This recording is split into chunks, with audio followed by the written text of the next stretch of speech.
Welcome to the IT Career Energizer podcast. For anyone who wants to build and grow a career in IT, develop and improve your strengths and skills, be inspired and motivated by the successes of others, manage your career progression, and achieve your IT career goals. And now, your host, Phil Burgess. Welcome to episode 252 of the IT Career Energizer podcast. My guest on today's show is an experienced leader in the digital analytics industry. She's led analytics and optimization at companies such as Adobe, the Apollo Group, and Google. She's also a frequent conference speaker, as well as a winner of Digital Analytics Rising Star in 2014 and Practitioner of the Year in 2015. So welcome to the IT Career Energizer podcast, Krista Seiden. Hey, thanks so much for having me. It's great to be here. Krista, I really want to start by asking you a little bit about your involvement with analytics and optimization and how the two relate. So could you maybe tell us a little bit about how you got into that particular area? You know, I kind of fell into the analytics field. I was at Adobe and my boss needed somebody to take over the monthly dashboarding. And it turned out that it was a PowerPoint dashboard that I had to email maybe 30 people every month to get data for. And I looked at this and I said, this is ridiculous. Like, a lot of these metrics are coming from their web analytics tool at the time, which was Omniture. And so I went to the web analytics team and I said, hey, why don't you just teach me how to do this? That way I don't have to bother you every month. And that was kind of my first introduction to web analytics. And I ended up really liking it. And I ended up starting to dabble with other tools that were tangentially related to the analytics suite, which was at the time Target or Test and Target for Omniture. And then when I moved over to Google years later, they had content experiments. And then I actually ended up building some internal testing tools and other things. But the relation of it all really is the underlying data. And I've always been a person who, looks for those data insights in the analytics tool. And for me, it's almost like I can't really separate them. I see something going wrong based on the data. And, to me, that's an area of optimization. And so I want to immediately try to, spin up a test or an experiment to be able to fix that or find a better way of doing something. Right. Okay. And obviously the importance of analytics and optimization to companies such as sort of Adobe and Google is obviously very high. So presumably your involvement in that was as much about the actual operation of the company as much as it was about the data? Yeah. I mean, when it comes down to it, what you're trying to do is help improve the business bottom line. So very much related to the overall success of the company. Yes, exactly. Good. Okay. So Krista, can you share with us a career tip, one that the audience may not be aware of and perhaps should be? It's one of the most important things that I've done throughout my career, and really what I think helped me get started and become a little bit more well-known within the analytics space was finding informal mentors. So, for example, I would actually, Twitter stalk people and find people that I admired or respected in the industry who I wanted to learn from. And, maybe I hadn't had the chance to meet them yet, but I would follow them and I would read everything that they put out and I learned from them that way.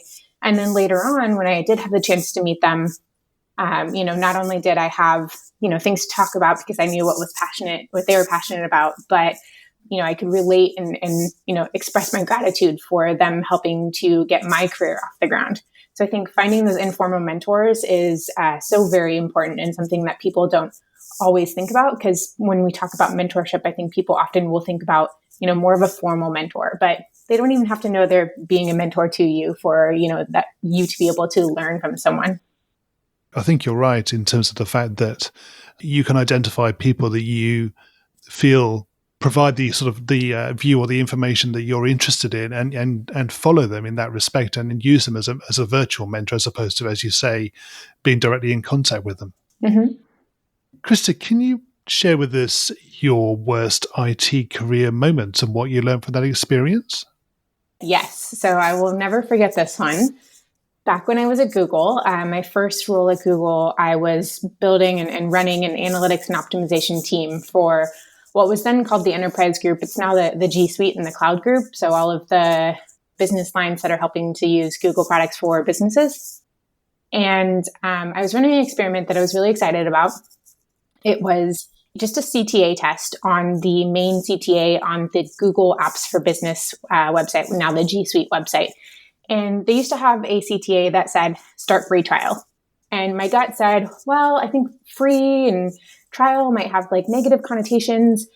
Let's go ahead and try something different. And so we tried a handful of CTAs and we ran a test and we found a winner that was incredible. It was over 20% increase in people actually starting a trial or signing up, completely signing up to start that trial. So it was a huge win to the business. So I got really excited. And I don't know if, this happens in any of, your listeners' companies, but at Google, when you send out an email, saying like, oh, we found a winner, here's the results, or, really any kind of email wrapping up a project, everybody starts to reply saying, oh my gosh, congratulations, this is huge. And so I had sent this email to 100 plus marketers and engineers and all the people that I'd worked with throughout this organization. And, I was getting all of these congratulatory replies. And then in comes this one email from one of my program managers on the engineering side. And he said, hey, I was looking at the actual conversion data for this test, and it looks like a lot of these trials are coming from the Philippines, and they're not actually converting to paid customers. Did you exclude the Philippines in this test, or did you check for spam? And, it dawned on me that no, I hadn't. And I had, prematurely sent out this email congratulating myself and my team on this big win. And so we went back, we reanalyzed the data, and thankfully we actually still found a winner. It just was a different winner. It still was a very big winner, over 20%. We ended up rerunning the test just to confirm, and we were much more stringent on, our analysis and our filtering.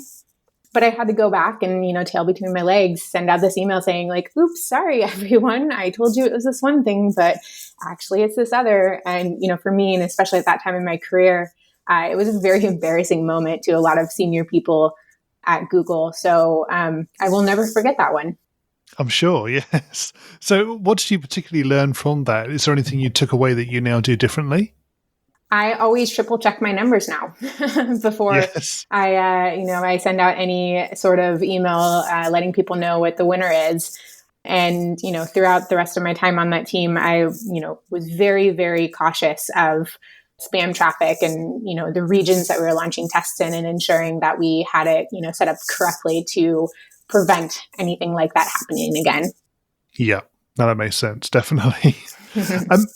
So moving on to your career highlight, could you perhaps tell us a little bit about that?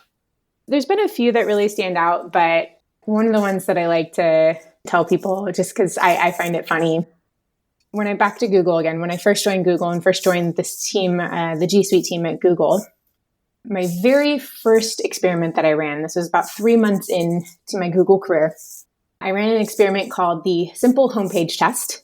We called it the SHIT test for short, which wasn't my name. That actually came from our VP of engineering.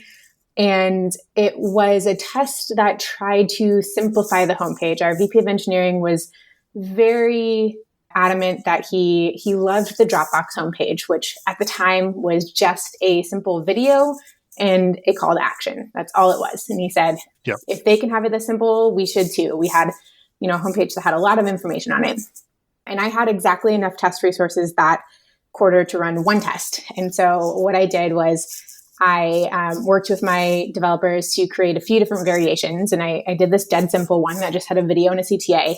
I did one that had a video, a couple of bullet points with a little bit more information in a CTA. And then I actually did a couple different variations of the homepage that we had at the time, reorganizing the information to be either more product-centric or solution-centric. So if you look at it in terms of an actual test, terrible test, because it did not control for all of the variables that you needed to control for.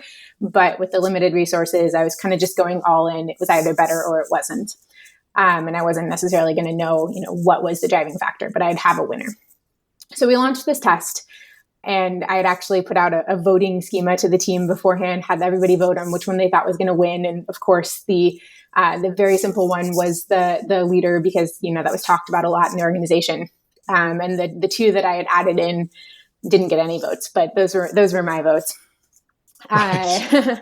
So we ran the test, and it actually came back that both of the variations that I'd added, the product-centric one and the solution-centric one, killed it in comparison to everything else. The product-centric one especially really did very well. And so again, I put together a results deck and I sent it out to the organization. And I found out a few weeks later via email, because I looked back through the chain, my test results had been sent up and up and up the chain, all the way to Larry Page, and then down again to other areas. And I found out because somebody in another organization reached out to me saying, hey, my VP said that this was really great, and I wanted to learn how you did this. But that was month 3 at Google. And I think I peaked because never again did I have anything else that I did go all the way to Larry Page. So why do you think that happened? Why do you think you got those results? I think we were one of the first organizations at Google to do really serious testing on the marketing side. Of course, the engineering side has always been very, data-driven. They've tested, hundreds of shades of blue. I'm sure you've heard those stories. But on the marketing side, it really wasn't very prominent. And I was actually one of the first hires at Google that was ever a specialist in a marketing role. I was an analytics and optimization specialist. And prior to that, they really only hired generalist marketers. And so this idea of focusing on these types of things wasn't really an ingrained idea at the time. But after that, other teams started to pick up on the idea, and it became much more popular. And they are doing a lot of it these days. Yeah, I'm sure they are. Exactly. They must have learned a lot.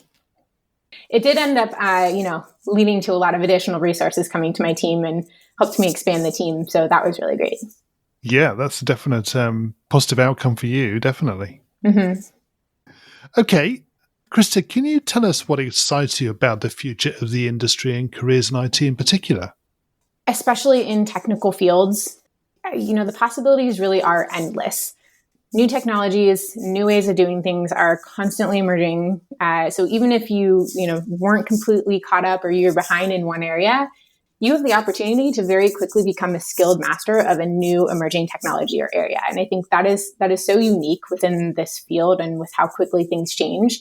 You may have been the master of your field before, but somebody else can quickly emerge as the new prominent figure based on them just really spending the time and going hard and learning this new area. So I think because there is such a wide range of opportunity, that's what I think is so awesome about the technology field in general, and what really excites me, because there's always going to be something down the road that I can jump on and really make my thing, just like I've done with kind of the analytics field in general. Okay, we may pick up on that in the next set of questions. So Sure. We'll go into that now. So we're going to go into the reveal round. We're going to find out a little bit more about you and the way you think. Are you ready for this? I am. So what first attracted you to a career in IT? I kind of mentioned this earlier.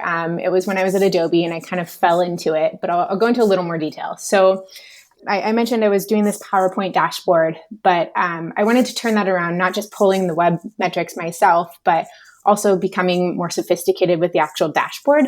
And I ended up building this out in business objects, and it was, really snazzy looking dashboard there. You could look back on different months of data, and this was many years ago at this point. So people hadn't really been used to this at the time. And, all of the different dashboards around the different business units got sent to Shantanu, the CEO of Adobe, every month. And he actually handpicked my dashboard as his favorite and told all of the other business units that he wanted them to submit their dashboards in a similar format.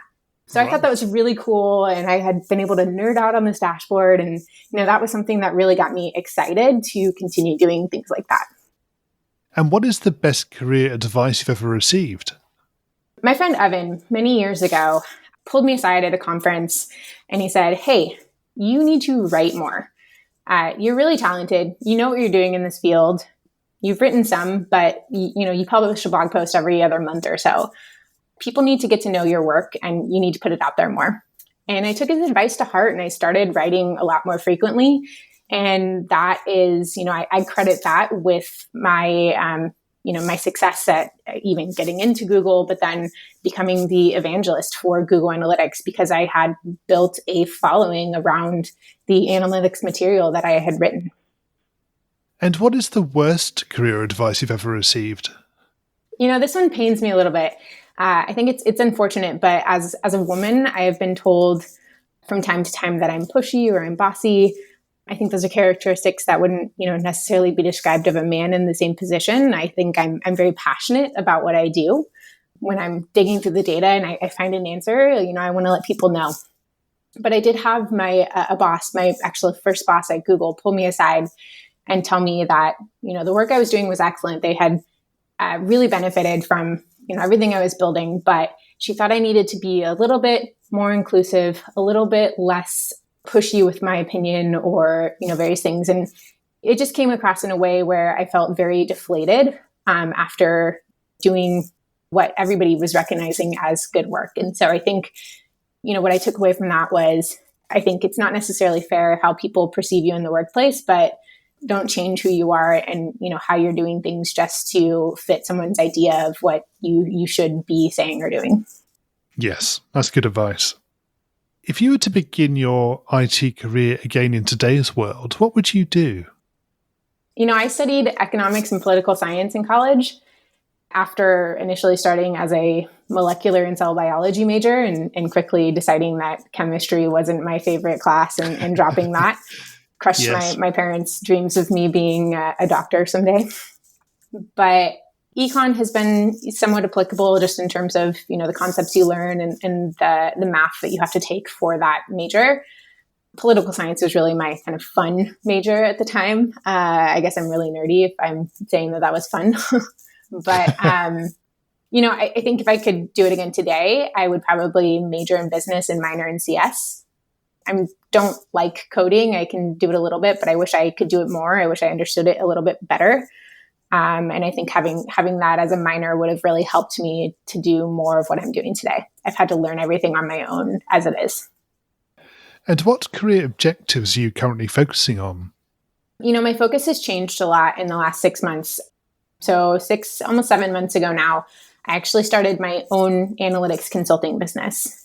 And so I am extremely focused right now on growing and scaling my own business. And it's a scary new world. I've never run a business before, but it's been really exciting thus far. It's going pretty well. And I'm getting to work on really cool projects with clients. And so I'm learning as I'm going, but that's definitely where my focus is at right now. And what's the number one non-technical skill that has helped you in your career so far? I touched on it a little bit earlier, writing, but also public speaking. I think just being out there and sharing your thoughts and your really cool things that you've done, or in my case, a lot of the really stupid things that I've done too that people can learn from. That's always a great way to put yourself out there and really benefit from the ecosystem and from networking and Sure. Getting to know others in the industry. I think it makes you relatable as well. Totally. That's the other big thing about it. Yeah. If somebody's up on stage and they're only talking about all of, their big wins, and, they kind of sound like a robot to me. Whereas if somebody's like, oh man, this one time I really screwed up, I can relate to that. And so I try to do that as well. What do you do to keep your own career energized? I think it's especially hard at the moment with, everything going on in the world and us not being able to go out and engage as much as we used to. But one of the things that I've done a lot of in the last many years is being out in the industry at conferences, speaking to people all over the world, networking with people all over the world. One of my very favorite analytics conferences is Super Week. It's in Hungary every year. And it's about 200 of the nerdiest, most passionate analytics people you will find on this planet who get together for almost a week together in this remote location in Hungary, about 2 hours outside of Budapest with almost nothing around, maybe one restaurant across the street. And really all you have to focus on is each other and the networking and enjoying each other's time. And, every conversation somewhat comes back to analytics in some way. So I find that very fulfilling. And I always come away from there very energized and ready to go back, start the year with, a lot of new ideas and things that I want to continue to learn and improve on. And what do you do in your spare time away from technology? Currently my husband and I are redoing our yard. So we live in the East Bay in California. And we recently bought a house there, and our yard has become a little overgrown. So we're spending a lot of our free time right now doing yard work. And actually, because we are in this shutdown at the moment where, we actually can't leave our house, we've actually said that every day at 4:00 it's project hour. And so we're going to go outside in our yard and start working on things. So right now we're building some retaining walls, and we're going to be putting up a new shed in our backyard. Wow. But other than that, we also have a 7-month-old mini dachshund puppy. So we spend a lot of time playing with her too. And Krista, can you share a parting piece of career advice with the IT Career Energizer audience? My single biggest piece of advice is get hands-on. If there are things that you want to learn or do it, build it yourself, volunteer to help. So I've volunteered over the years with nonprofit organizations to analyze their data, help them with optimization. If your friend has a website, great, get hands-on with their data, build your own website, learn that way. I wrote the entire Google Tag Manager Analytics Academy course based on my own blog and what I needed to know to be able to implement Google Tag Manager, on that site, and then scaled it out from there. But it was all based on hands-on experience. So I think, get hands-on if you want to learn anything new and really become a master of that field. Yes, that's great advice. Very good. Yeah. And Krista, what's the best way we can find out more about you and connect with you? A couple of ways. I'm on Twitter at Krista Seiden. I have a blog where I write about analytics and optimization at kristaseiden.com. And you can also get in touch with me through my business at ksdigital.co. Krista, thank you so much for joining me on the podcast today. It's been great chatting with you. Thanks so much for having me, Phil. This has been really fun. Hi, Phil here again. Well, I hope you enjoyed my conversation with today's guest. You can find full show notes on the website at itcareerenergizer.com/e and the number of the episode you've been listening to. If you haven't already subscribed to the show, please make sure that you do so that you get episodes automatically downloaded to your device every Monday. Thanks for listening and have a great week. Thanks for listening to the IT Career Energizer podcast. To find out more about building a successful career in IT, visit itcareerenergizer.com.